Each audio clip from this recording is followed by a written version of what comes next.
नमस्कार. मी बाबा बेलापूरकर. आपण पाहत आहात एकजूट महाराष्ट्र न्यूज.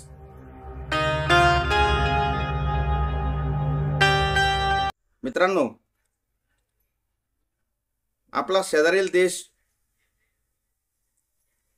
म्हणजेच नेपाळ आज बाजूने घेरला गेला आहे अंतर्गत कलहामुळं. त्याचं निमित्त घडलं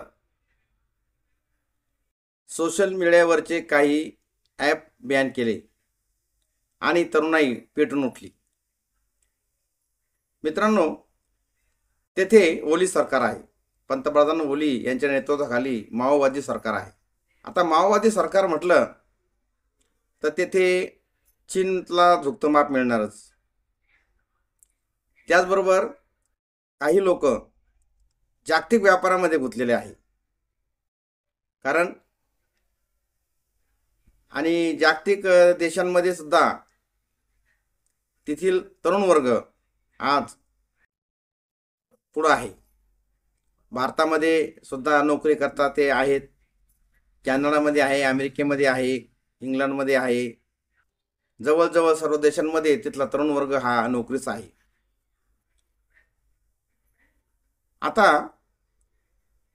हे ॲप सरकारने बंद काय केले? त्याचं कारण त्यांनी असं ह्या कंपन्यांना सांगितलं, म्हणजे फेसबुक, व्हॉट्सॲप, यूट्यूब, आणखी त्याच्याबरोबर जे ॲप आहेत त्या कंपन्यांना त्या सरकारने सांगितलं का तुम्ही आमच्या देशामध्ये नोंदणीकृत कार्यालय उघडा. त्यांनी नोंदणीकृत कार्यालय उघडण्यास नकार दिला. नकार दिल्यानंतर जवळजवळ 26 ॲप सरकारने बॅन करून टाकले, बंद करून टाकले. त्याबरोबर त्या ॲपबरोबर WhatsApp, Facebook, YouTube, Instagram, Twitter हे सुद्धा ॲप बंद झाले. आता हा जो युवक वर्ग आहे हे सगळ्या प्रकारचे जे बंद झालेले ॲप आहे ते मोठ्या प्रमाणात वापरत होता. काहींचं म्हणणं असं आहे तर सरकारने हे मुद्दाम हुकुमशाही प्रवृत्तीने हे ॲप बंद केले आहे. कारण आम्ही सोशल मीडियावरती शासनाचा भ्रष्टाचार हा उजागर करत होतो आणि शासनावर त्याच्या धोरणावरती टीका करीत होतो आणि ती टीका सहन न झाल्यामुळं शासनाने हे ॲप बंद केले. नेपाळी शासनाचं म्हणणं असं आहे का आम्ही पत्रव्यवहार केला या ॲपच्या कंपन्यांसंग आणि सांगितलं का आमच्या देशामध्ये आपण हे कार्यालय उघडा, नोंदणीकृत कार्यालय तुम्ही. पण त्यांनी त्यास नकार दिला. त्यांचा नकार येताच की नाही आम्ही हे ॲप बंद करून टाकले. पण तिथल्या युवक वर्गांना हे पटनासे झाले आहे. त्यांचं म्हणणं असं झालं आम्ही जो आवाज उठवत होतो, आम्ही जे टीका करीत होतो शासनाच्या ध्येय धोरणाविषयी, ते सरकारला सहन झालं नाही आणि आमची मुस्कटदाबी करण्याकरता सरकारने हे पाऊल उचललेलं आहे.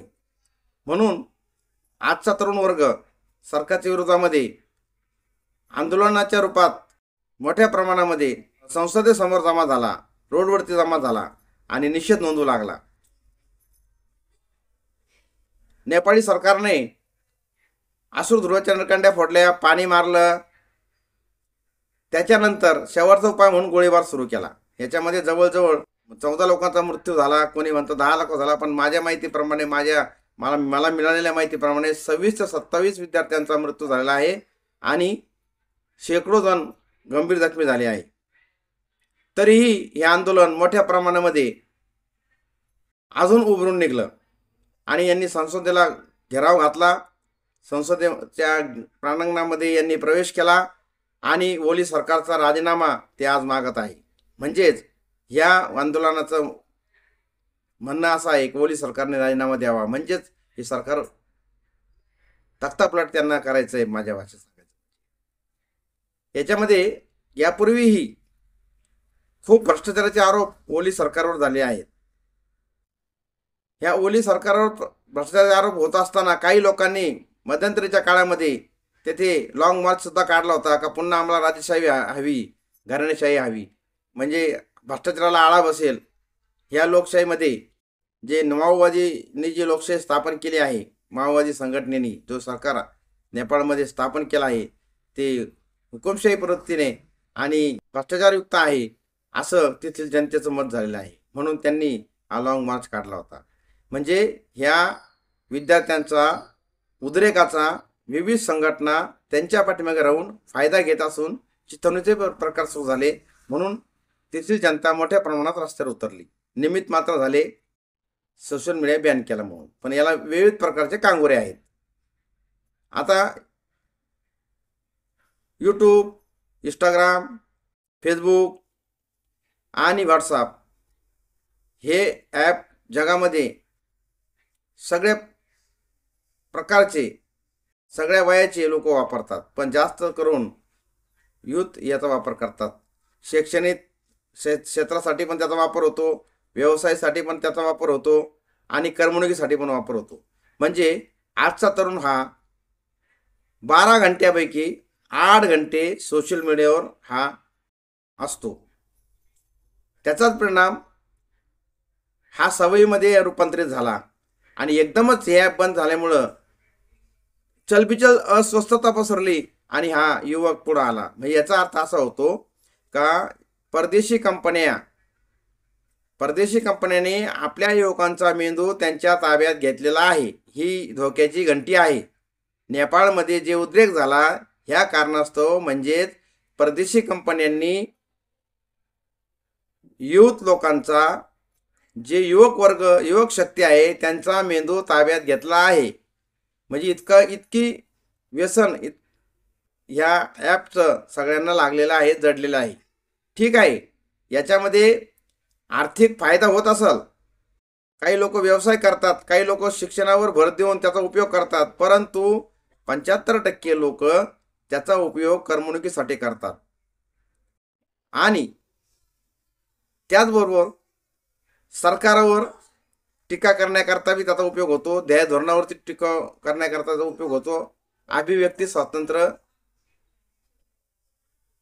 अबाधित राहावं आणि अभिव्यक्ती स्वातंत्र्यानुसार त्याच्यावरती लिखाणी होत असतं.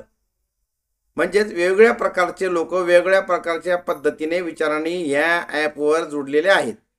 आणि त्याचाच एक भाग म्हणजे ह्या ॲपशिवाय युवक वर्ग जिवंत राहू शकत नाही अशी परिस्थिती निर्माण झाली आहे. म्हणून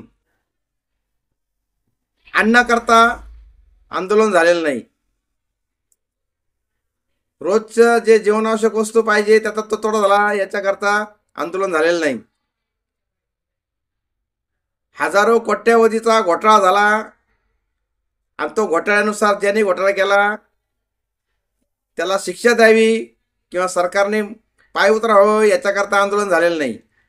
ॲप बंद झाल्यामुळं केवळ सरकारला उलथून टाकण्याकरता हे आंदोलन सुरू झालेलं आहे आणि त्यांनी उग्र स्वरूप धारण केलं आहे. ही धोक्याची घंटी आज वाजलेली आहे.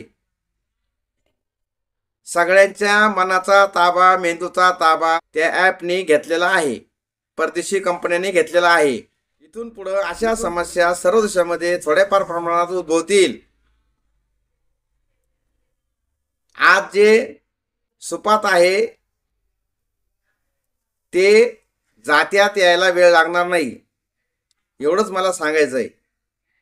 म्हणून सोशल मीडियाचा वापर सुद्धा जेमतेम व्यवस्थित झाला पाहिजे, जास्त त्याच्या आहारी जाता कामा नये, नाहीतर मानसिक स्थिती ढासळून विकलांगपणा येईल आणि आपल्या सगळ्या द्वाऱ्या जीवनाच्या परदेशी कंपन्यांच्या हातात जातील. हे आज मला ठणकावून सांगावंसे वाटतंय. तुर्तास एवढेच. भेटूया पुढच्या बातमीपत्रात. जय हिंद, जय महाराष्ट्र.